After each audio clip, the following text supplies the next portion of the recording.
A lot of homeowners wonder, why exactly do so many roofers go out of business? It's valuable to know the answer to this question because when you choose a company for your roofing project, you want to be sure they'll be around if you have any problems with the job down the line. I'm Thomas Williams with Colony Roofers, and today I'm going to explain why so many roofers end up going out of business and give you tips on how to choose a roofer that will be around for many years to come.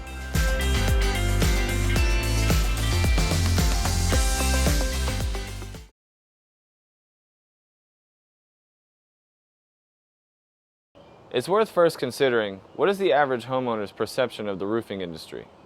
It's possible it brings up feelings of anxiety because a roof is a huge investment, but the average homeowner knows very little about it.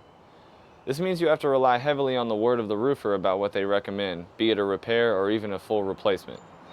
Roof replacements often come in at tens of thousands of dollars, so how can you be sure you're getting the best advice on what to do? The roofing industry has more complaints against them with the Better Business Bureau than any other type of business. But why? Let's talk about some of the reasons why the roofing industry has such a poor reputation.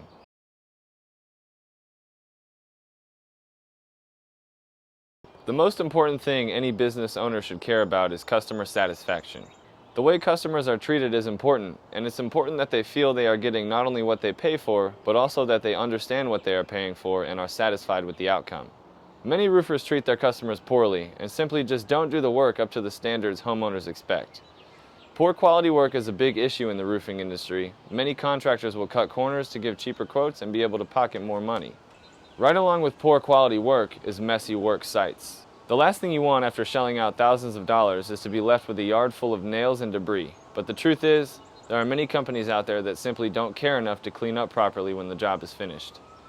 Finally, there is often the complaint that roofing companies are poorly managed. From bad customer service to not being able to get a hold of someone to talk to contractors showing up late for inspections and jobs, none of these things are a good look for a company that wants to be around for the long haul.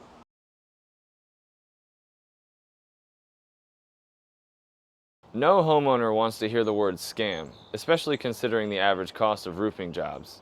The unfortunate truth, though, is that there are untrustworthy people out there, and they do try to take advantage of vulnerable homeowners. One of the most common scams in the roofing industry is storm chasers. These are contractors who turn up quickly after a big storm passes through an area and push work on people whose homes were damaged. They offer cheap work at a time when it's desperately needed, but that's the problem. The work you will get will be cheaply done, and the company won't be around long enough to repair any issues.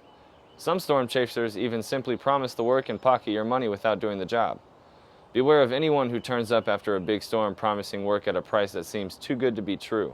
You're likely going to be left with a poorly done job and a contractor that's nowhere to be found when you realize it.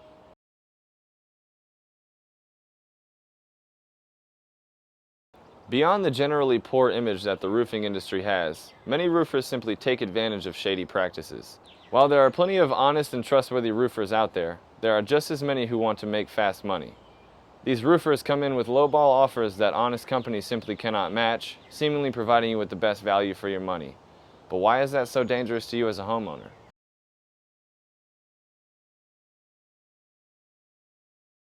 As we mentioned when we talked about how poor customer satisfaction is a common complaint of the roofing industry, poor quality work is a major issue as well.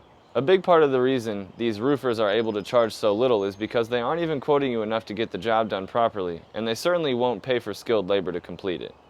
If you get a quote that's significantly lower than the other roofing companies in your area, this should always be a red flag.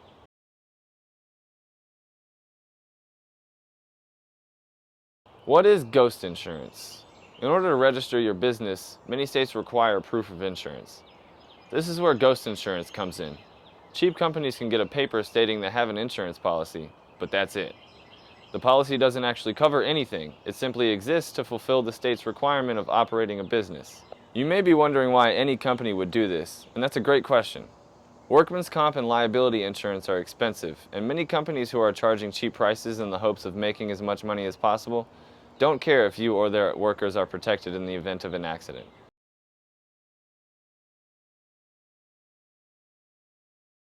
This is another way shady contractors try to cut costs. Workers with certifications and up-to-date training charge more for their labor, plain and simple. It's always possible to find cheap labor, and many times that's what these companies do. The problem with cheap labor is that the workers may know very little about how to complete the job correctly, leaving you with a poorly done roofing job that's bound to fail. The company that performed the job usually doesn't care, and there's no chance they're going to stand by their workmanship warranty, if they even have one at all.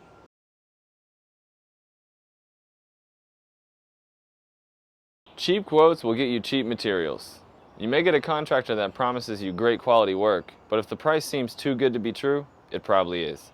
The materials cheap contractors use are cheaper for a reason, and they won't hold up, and this will leave your home vulnerable to damage and leaks before long.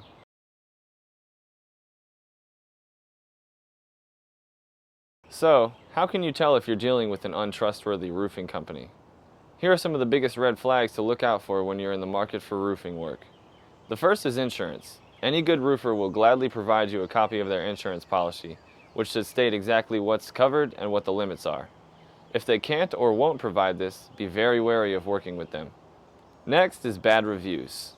We live in a digital age, and it's easy to Google the name of the company you're speaking with and see what others have to say about them. If the company is flooded with more bad reviews than good, you should believe what other people are saying. Extremely low prices are another red flag. For many of the reasons we mentioned, any roofer coming in at a much lower price than the competition should be treated with caution. Finally, be cautious of brand new companies.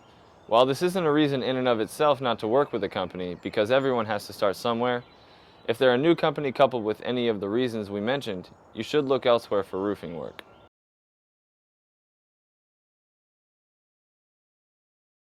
Now that we've told you about all the things you should be on the lookout for in a bad roofing company, how can you find a good one? Next, we'll tell you about some green flags that will help signify the company you are working with is trustworthy.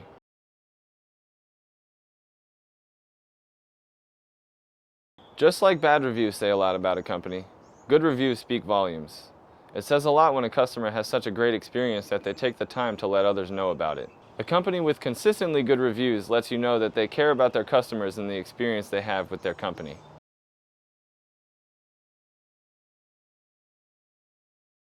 A good roofing company will have both licensing and insurance. Not only will they have these things, but they will also be more than happy to show you proof of all of them. In addition to this, there are many states that actually don't require roofers to be licensed at all. So if a company is licensed and certified, it means they spent the extra time and money to show consumers they care about their craft.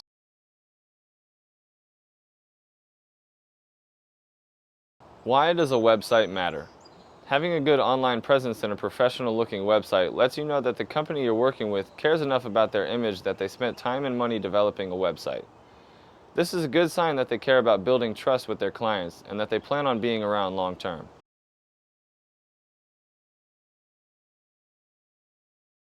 Whenever you're getting a quote from a roofing company, you want to make sure that it contains all the relevant information. A good quote will contain terms, options, change order items, payment information, and more. It will be several pages long, and when reading through it, you should get a clear idea of the work that will be done as well as a breakdown of the cost.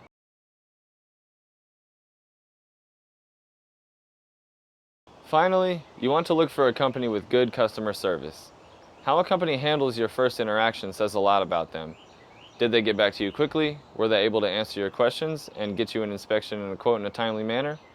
Good customer service is imperative, especially in an industry with such a negative image.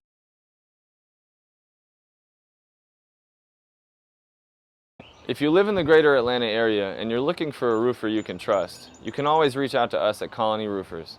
We prioritize great customer service, timeliness, and honesty. We have a dedicated team of professionals that's been around for years, and we'll be here for many more to come. Thanks for watching.